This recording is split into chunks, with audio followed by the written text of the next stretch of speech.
اللہ کے نبی فرماتے ہیں کہ من ترک الصلاۃ متعمدا، جس نے جان بوجھ کر نماز چھوڑ دی، فقد کفر، بلا شک و شبہ اس نے کفر کیا۔ میں پوچھتا تھا پھر ایسے لوگوں کو کافر کیوں نہیں کہتے؟ جن لوگوں نے زکوٰۃ کا انکار کیا تھا، حضرت ابوبکر رضی اللہ تعالیٰ عنہ کے خلاف جہاد کیا تھا، آج جو زکوٰۃ نہیں دیتے تو ان کو کافر کیوں نہیں کہتے؟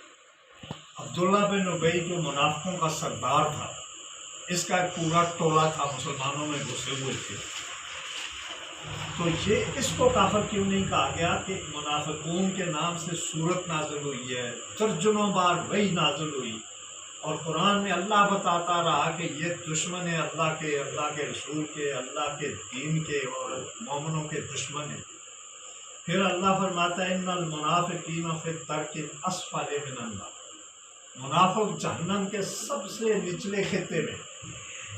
پھر ان کو کافر کیوں نہیں کہا گیا؟ پانچوں نمازیں نبی صلی اللہ علیہ وسلم کے پیچھے یہ پڑھتے تھے، اور یہ آخر تک یہ مسلمانوں کی جماعت میں گھسے رہے۔ نبی صلی اللہ علیہ وسلم نے ان کو کافر قرار دے کر مسلمانوں کی جماعت میں سے نکالا نہیں۔ یہ مر گیا تو اس کا بیٹا بڑا مخلص مسلمان تھا، تو اس کی درخواست پہ نبی صلی اللہ علیہ وسلم نے اس کا جنازہ بھی پڑھا دیا۔ پھر سورہ توبہ میں اللہ نے آیتیں نازل کر کے منع کر دیا کہ اے نبی آئندہ کسی منافق کا جنازہ آپ نے نہیں پڑھنا، نہ ان کی قبر پہ دعا مانگنی ہے، نہ ان کا جنازہ پڑھانا۔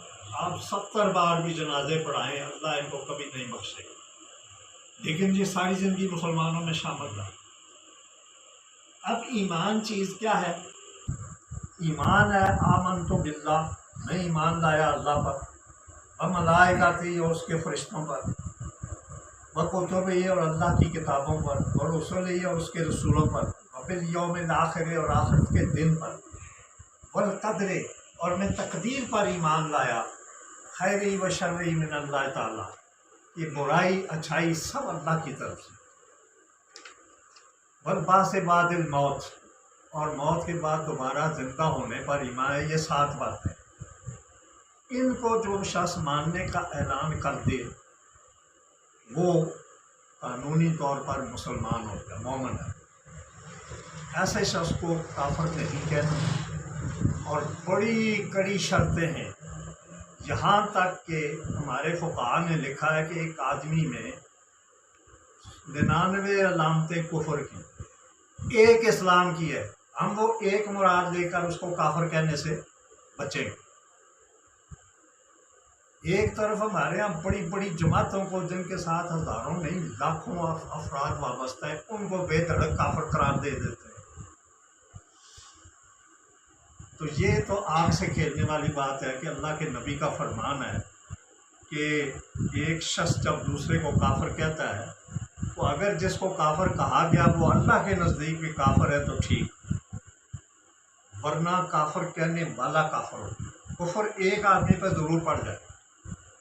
اب یہ 7 باتیں جو بھی ماننے کا اعلان کرے گا ہم اسے مسلمان کہیں گے، مسلمان سمجھیں گے، ساری زندگی اس کے ساتھ مسلمانوں والا برتاؤ کریں گے، وہ مرے گا تو ہم جنازہ پڑھیں گے، اس کے دفن کرنے کے بعد بھی اس کے لیے بخشش کی دعا مانگیں گے، یہ ہم پابند ہیں۔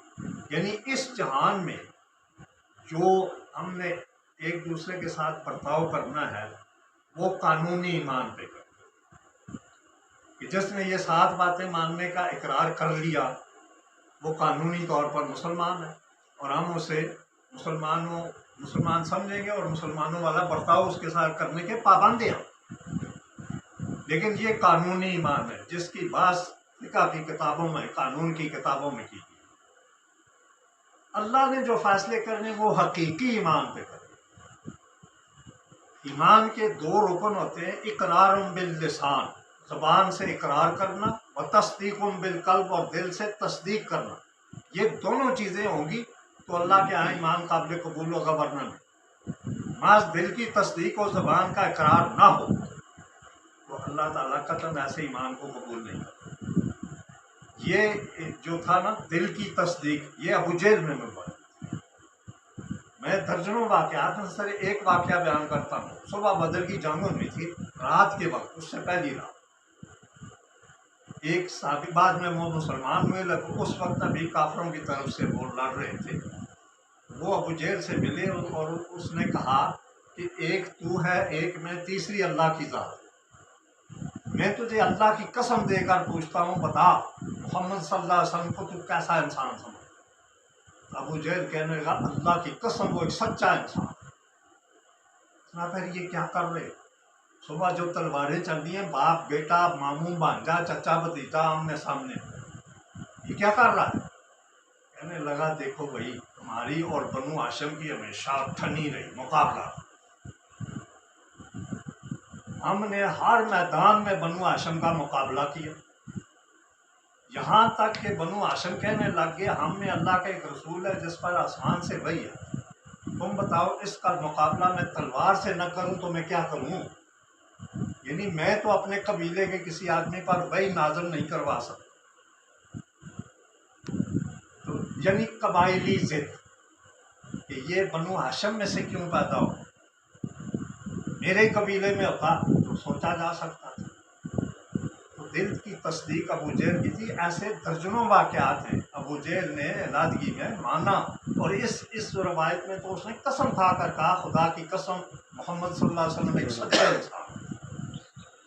میں اس لیے نہیں مانتا کہ وہ بنو ہاشم میں سے اور ہمارا بنو ہاشم کا مقابلہ.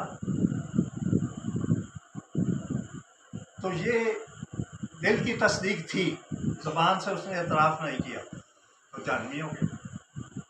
دوسری طرف عبداللہ بن ابی اور اس کے ٹولے کی دل زبان کے اعتراف موجود تھا، اور یہ زبانی کلامی تو حضرت ابو بکر، حضرت علی جیسے لوگوں سے بھی بڑھ کر یہ دعوے کرتا تھا. اس کا پورا ٹولہ ہی منافقوں کا، لیکن یہاں سے نیچے ایمان نہیں تو جہنم میں گیا، بلکہ جہنم کے سب سے نچلے خطے میں چلے گئے. تو اللہ نے جو فیصلے کرنے وہ حقیقی ایمان پر کرنے، جو زبان سے اعلان بھی ہو اور دل کی تصدیق. اب جو شخص بھی کلمہ پڑھتا ہے نا، لا الہ الا اللہ محمد رسول اللہ، اللہ کے سوا کوئی بندگی کے قابل نہیں ہے اور محمد صلی اللہ علیہ وسلم اللہ کے رسول ہے، یہ ہم ایک معاہدہ اللہ سے کرتے ہیں کہ ساری زندگی تیری غلامی کروں گا، تیری بندگی کروں گا، تیرے سوا کوئی اس قابل ہے ہی نہیں، یعنی کسی دوسرے کی عبادت نہیں کروں. اور جو بندگی ساری زندگی کرنی ہے وہ محمد صلی اللہ علیہ وسلم کے طریقے کے مطابق کرنی ہے کہ وہ اللہ کے رسول ہی، اللہ کا نمائندہ ہے، وہی بتا سکتا ہے کہ اللہ کی عبادت کیسے کرنی ہے. تو یہ کلمہ پڑھتے ہی ہم پابند ہو گئے. اب ہم آزاد نہیں، اب اللہ کے اور اللہ کے رسول کے احکام ماننے کے ہم پابند. ان آیت میں اللہ تعالیٰ، ان آیات میں اللہ فرماتے ہیں احاسب الناس ان یترکوا ان یقولوا آمنا، کیا لوگوں نے یہ خیال کر رکھا ہے کہ وہ اتنا کہنے پر چھوڑ دیے جائیں گے کہ ہم ایمان لائے؟ وہم لا یفتنون، اور انہیں آزمایا نہیں جائے گا. اگر یہ خوش فہمی ہے تو دل سے نکال. وَلَقَدْ فَتَنَّا الَّذِينَ مِن قَبْلِهِمْ، بلا شبہ ان سے پہلے جتنے لوگ بھی گزرے ہم نے ان کی آزمائش کی. فَلَيَعْلَمَنَّ اللَّهُ الَّذِينَ صَدَقُوا، تو اللہ اب بھی چھانٹ کر رہے گا ان لوگوں کو جو سچے ہیں. وَلَيَعْلَمَنَّ الْكَاذِبِينَ، اور وہ چھانٹی کر کے رہے گا ان لوگوں کی جو جھوٹے. کس کا دعویٰ زبان کی نوک پر ہی ہے، کس کا دعویٰ گلے سے نیچے دل تک بھی پہنچا. تو اللہ فرماتے ہیں کہ اگر تمہیں یہ خوش فہمی ہے نا کہ تم نے کلمہ پڑھ لیا اور اب کہہ دیا ہم ایمان لائے تو اللہ بھی تمہیں مومن تسلیم کر لے گا، تو یہ خوش فہمی دل سے نکال. آزمایا جائے.